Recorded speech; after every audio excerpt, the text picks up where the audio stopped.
Hello and welcome to the Astrology Forecast. My name is Sage, here as your eye into the sky, letting you know what the cosmic events are for the week, why they matter, and how you can use this information in your everyday life. So first and foremost, I have to start out by saying that we are officially in the midst of eclipse season. This is big, this only happens twice a year, and every single time I have seen eclipses taking place, I've witnessed them in my own birth chart, I've watched them in my friends and family and the people whose charts that I've also read.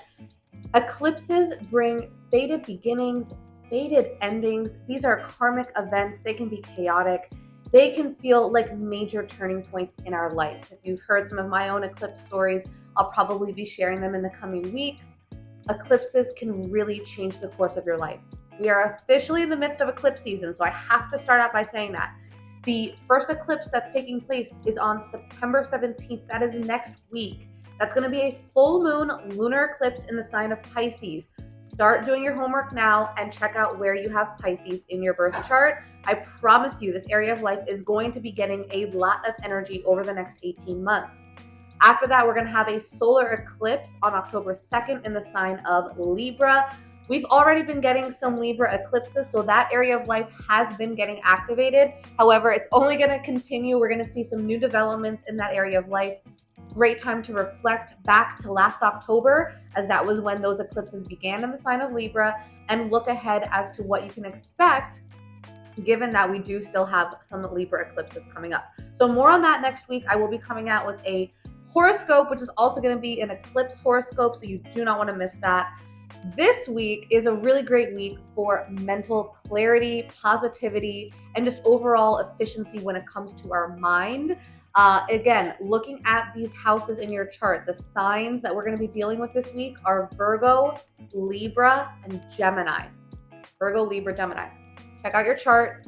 Look at where you have those signs. What houses are those signs occupying? Meaning, what area of life is getting activated? I have some really positive news to share this week. This is a really good week to just honestly enjoy this energy taking place, because again, starting next week, and honestly even going into next week, we will definitely be feeling this energy, especially with not only an eclipse but it being a full moon. However, some good stuff is still happening this week, so we have some positive stuff to look forward to as we enter into a more energetically chaotic season. So without further ado, let's dive into all the cosmic events happening this week. So beginning the week on Monday, September 9th, Mercury enters Virgo. So this is really good news for Mercury. This is also really good news for all my Geminis and Virgos listening, because of course Mercury is your ruling planet. Now, Mercury has been, of course, in retrograde for the whole month of August. And so that really did cause a lot of disruption when it comes to our mental faculties, the way we think and communicate. But now that Mercury is entering into Virgo, this is the sign that Mercury is exalted in. It does its best in Virgo. It functions optimally. And when this occurs, this means that our mind, which is what Mercury rules over, right? Mercury is the messenger planet. And so Mercury rules over the way that we think, the way that we speak, the way that we interpret information, right? All of those exchanges back and forth, that's all mercurial. Even Mercury deals with like the merchant, right? Which of course deals with like buying and selling. So Mercury really is that planet of exchanges. Now, Mercury in Virgo is top tier energy. This is really great for us being able to interpret new information. This is also really great because, of course, Virgo season always aligns with back to school season. And of course, no wonder, because back to school season, of course, means that our minds are getting turned back on, especially for all the kids listening and parents, who are sending their kids back to school. Maybe you're in college or you're a student, and, naturally, this is the time of year. Also, we're getting back into a routine. A lot more people are starting to go back into the gym, making sure that they're staying healthy. Maybe you're getting into a regular routine when it comes to your diet, or, with your children or with your spouse, right? So Virgo season is really that time when people kind of hunker in. It's fall, it's getting cooler, and we're really looking at how we can create more solidity in our life, which again, Virgo is an earth sign, so this really does make a lot of sense. Now, Mercury entering Virgo is amazing for, again, all things mental clarity, efficiency. Our minds are working at peak energy. So have that conversation, right? Write that text message that you've been putting off. Anything involving purchasing, if you're looking to make an investment, this is actually a great time for that. Now, I do want to preface, we are still in this eclipse energy. So while certain things might come in and be kind of dropped off in our lap without us really signing off on it, that's just very typical eclipse energy.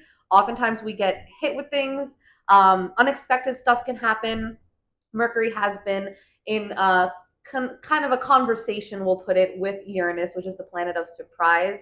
So it might be that you had some new information popping up, or some new ideas, or some innovation when it comes to the way that you do things mentally, right? All of that being said, Mercury entering Virgo, I want you to look at the house in your birth chart, right? The houses are these pie-shaped slices behind me. That's going to be what area of life is getting activated. And when I say activated, what I'm really saying is your mind is on that area of life. This could be your finances, this could be your career, this could be your children, your home life, your marriage, your friendships, the belief systems that you hold, right? There's so many different areas of life, and they're all encompassed in these 12 houses, which are all individually ruled by a certain zodiac sign. So look at where Virgo is, what area of life this is taking hold of, because now we're going to be thinking more about this area of life. We probably did some reflection around this area of life already, since Mercury did retrograde through Virgo during the month of August. But now it's re-entering Virgo. It is out of retrograde. Hallelujah. And it's doing really well. The sun is also in Virgo, by the way. Happy solar return to all my Virgos listening. Shout out to all of y'all. I've been really enjoying the solar return readings, by the way. If anyone's interested, those are 50% off until the end of Virgo season if it is your birthday.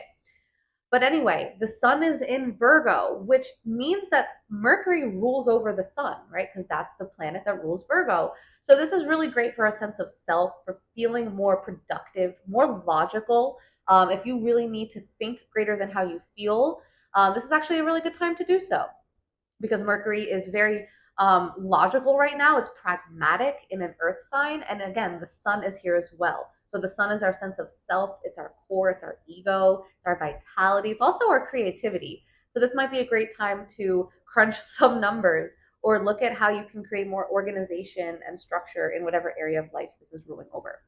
Now, I do want to mention one other thing, and that's as soon as Mercury enters into Virgo, it is going to be in what's known as a sextile, or basically a really good position with Mars. Mars is in Cancer. I did discuss this last week. This is a very long time that Mars will be in Cancer, so get used to it. Look at where you've got Cancer in your chart as well. And guys, if this feels overwhelming, you're listening to me right now and you're like, I don't know what house I have any of this in, I do offer $50 monthly readings. 50 bucks, come chat with me over Zoom. We're going to look at the whole month, and we're going to see all these different planetary events and where they're showing up in your chart. So if you have questions, if you're sitting there wondering, what area of life am I going to be thinking about, or where is this eclipse taking place for me, all of that can be answered over a Zoom call. I make these really accessible for that reason, because this is how I live my life, right? I literally look at these events and I correlate it back to my chart, my loved ones, and I can see ahead of time almost what I can expect, what we can all expect. It's just honestly giving us a second level of awareness, and honestly puts us ahead of the game. So really, really recommend, if you're confused, hit the link below and book one of those. Now, I do want to mention, on this day, we're going to have a sextile with Mercury and Mars. Mercury is our mind, Mars is our fighting, right? Mars is the what we fight for, what we stand for. And I know that we have a debate coming up, right? A presidential debate. And that's happening on Tuesday, which is essentially right when all of this is going down, astrologically speaking. So it's funny how we have the planet of communication and the planet of basically arguing or debating coming together in the sky. Now, it's a positive union between these two planets. So this is actually really good for the debate. If you are curious, I will be going way more in depth on both Trump and Kamala Harris's charts on my Instagram. That is also in the link below. If you're curious, you can head over there. If you don't already follow me on Instagram, if you do, just make sure you keep an eye out on my stories, on my posts. I might even post a reel or two about this, where I'm going to show you guys their charts and actually break down what maybe I could even predict as far as what could happen that night, and just what energy is showing up for both of them. So that's a whole separate topic, of course, but head to my Instagram for that. I will say, though, really cool how this really aligned really nicely with the cosmic event of Mercury and Mars coming together, amongst other things, of course, but that's really one that stood out. So again, Mercury will be in Virgo until the end of September. September 26th, it will move into Libra, which will bring a lot more emphasis into the Libra part of our chart, because that's also where we're going to have another eclipse at the very beginning of October. More on that later. But really look at where you've got Virgo. Pay attention, because both the Virgo Pisces houses in our chart, which are directly opposite one another, right? They represent two ends of the same spectrum, you could say. They're both getting activated throughout the entire month of September. So pay attention, check it out. And again, if you're confused, come chat with me. But if not, make sure you know this ahead of time so you can be better prepared. So Mercury in Virgo, really good news, really great time to have that conversation and really work your mental clarity. So to round out the week, on Saturday, September 14th, we have Venus in Libra doing some really positive stuff with Jupiter in Gemini. They are in trine, which essentially means a very open and harmonious flow of energy between two of the most positive planets in our solar system. Venus and Jupiter are known as benefics. That's what exactly it means. Essentially, benefics are just really positive planets. They give us good luck, they give us optimism, they make us feel good, and they bring good experiences into our life. When we have Venus and Jupiter forming a trine, this is very good news. In fact, this is considered lucky. This is considered blessed, good fortune, right? All of the positive things you could imagine are definitely going to be taking place, especially in the Libra and Gemini parts of your chart, or again, the areas of life that Libra and Gemini rule over. Now, I do want to point out one thing, and that's the fact that Libra is the sign that Venus rules over. So Venus is in her home sign. Venus is chilling at home, right? She's feeling good. And she's basically in a really good conversation with Jupiter, who is in Gemini. And let's be honest, Jupiter in Gemini, it's not the best place for Jupiter. Not the worst, but not the best. However, we've kind of gotten our sea legs about us with Jupiter and Gemini. It's been since May, right? We're halfway through the time of Jupiter being in Gemini. So I think we've kind of figured it out for now. We're kind of seeing how this energy is, and we're experiencing it. You know, we're in the midst of it. Now, this trine being formed with Venus is really good news for both planets. And again, really good news for these houses in your chart. These are both air signs as well, which means that we're thinking very clearly, which is why I said at the very beginning of this forecast that this is the week for mental clarity. I also would include positive mental clarity, because Jupiter and Venus are extremely positive energies. I love this for us because going into eclipse season, we need all the positivity we can get. It honestly is so counteractive to have this really benefic trine happening in our sky. On top of that, the eclipse is in the sign of Pisces, which means traditionally, in traditional astrology, Pisces is ruled by Jupiter. So in this case, Jupiter is in trine with Venus, and it's also the ruling planet of the eclipse. That might have made no sense, and that's all good. What that means is that all of that chaotic eclipse energy, which I spoke about a few minutes before, it will be counteracted just a slight bit. I'm not promising a smooth ride for the eclipse. I don't think any astrologer ever would. Eclipses are, that's just not in their nature, right? They're meant to rock the boat. But it is really good news that Jupiter is in a very positive conversation with Venus that's really helping to counteract and mitigate some of the otherwise more chaotic eclipse energy. Now, we're going to be experiencing this Jupiter and Venus trine all week. We're really going to feel it building up, right? And this is really good news, especially for communication, for social activities. Oh my gosh, if you are looking to hang out with your friends or go out with your partner, maybe you want to go on a double date, whatever it is that you want to do, just go and be in a social environment. This is a great week for that. This is a great week to meet somebody new, great week to, I don't know, go on a date that you've been wanting to go on, go to an art gallery you've been wanting to check out, go have a really fun experience. Jupiter is the planet of adventure, and Venus is the planet of connection. So go find your bestie, go find your partner, your loved one, your mom, your dad, your grandma, your grandpa, your next door neighbor, whoever it is, and take them on a trip somewhere. Go have some fun. It doesn't have to be far away. It can be literally in your town, but go and do something fun, especially leading up to next weekend. It's going to be a full moon type of weekend. It's leading up to that eclipse. A lot of energy will be felt, but at the same time, enjoy the positive basically benefic energy between these two planets. And again, look at where this is showing up in your life. It means that these areas of life are getting a really good boost. And of course, everyone likes that. Who doesn't like that? So that's definitely the one thing I would pay attention to. Like I said, it's a very social energy. Also, it's a very mental energy. Great time to pick up a book, or again, like I mentioned before, go to a museum, maybe do something more artsy, more cultural. Also, I will say this, that Gemini is the more tech oriented sign, and Libra is the more artistic sign. So immediately when I see these two in trine with each other, I'm thinking like AI graphics, right? Like technology, like graphic design, that type of thing. So pay attention. I've said this before, but I think it's hilarious that Google releases, I think it's Google, releases the AI Gemini during the year that Jupiter is in Gemini. It's like, I mean, you can't get more textbook than that. Especially because, again, like I said, Gemini is a very tech-oriented sign. I'm telling you, go find your Gemini friends if you need help with your computer or whatnot. I'm not saying all Geminis are like that, but there's a quality to Geminis that like you really are good with just online stuff or tech stuff, anything involving like electronics. Geminis have just a really good ability to work with them and understand them. So I have zero Gemini in my chart, so I take a step back and I give it all to you guys. But yeah, guys, very social, very witty, very clever.